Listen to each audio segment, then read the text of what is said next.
All right, let's dive into something truly fascinating.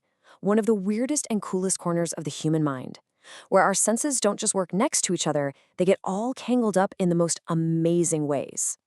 I want you to just imagine for a second. What if words had flavor? Seriously, what if every time you heard a word, you didn't just hear it, you tasted it? What if your best friend's name tasted like fresh strawberries? Sounds like something out of a sci-fi movie, right? Well, guess what? For some people, it's not science fiction at all. It's just their reality, every single day. Now, there's a name for this, and it's called synesthesia.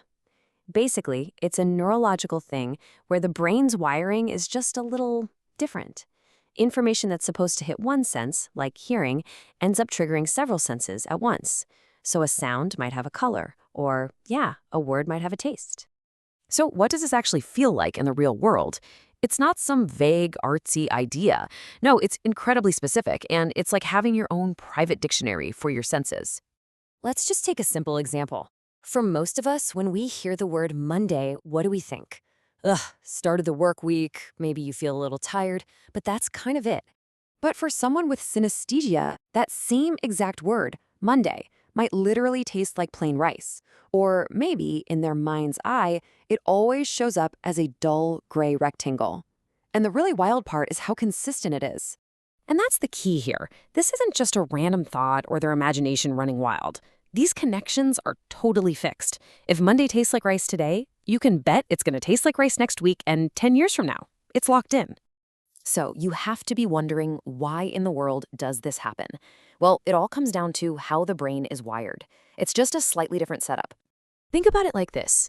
In most of our brains, the senses are like cars on a highway, each staying in its own lane. Sight does sight things, sound handles sound, you get it.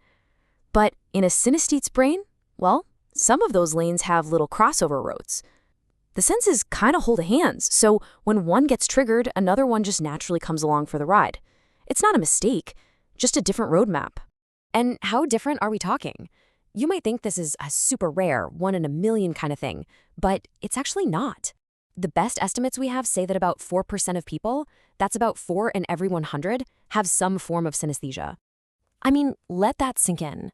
The odds are you've definitely met someone with synesthesia. They probably just never thought to mention that your name has the distinct taste of oranges because, they figure everyone's name tastes like something. Of course, having your senses all mixed up like this is going to affect your daily life. And yeah, there are some definite pros and some cons. On the plus side, it can almost be like a superpower. Think about remembering a phone number. Instead of a boring string of digits, for a synesthete, it might be a beautiful pattern of colors, which is way easier to remember. But there's a flip side. Imagine a loud, crowded party. For them, it could be total sensory overload. Not just a bunch of noise, but a chaotic, blinding flood of clashing colors and tastes, too.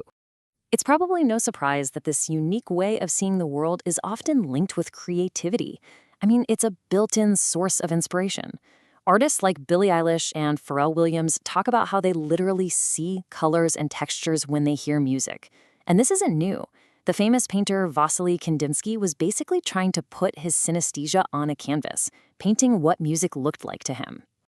Now, whenever people hear about this, the same question always pops up. Can I get this? Can I train my brain to see music or taste words? And the short answer is no, not really. Look, you can try to build associations, right? You could force yourself to think of the color red every time you see the number 5, but it's just not the same. Real synesthesia is automatic. It's involuntary. You don't choose it. It just is. It's how you're built. And that actually brings us to a really deep, kind of profound idea that comes out of all of this. It's about the very nature of reality itself.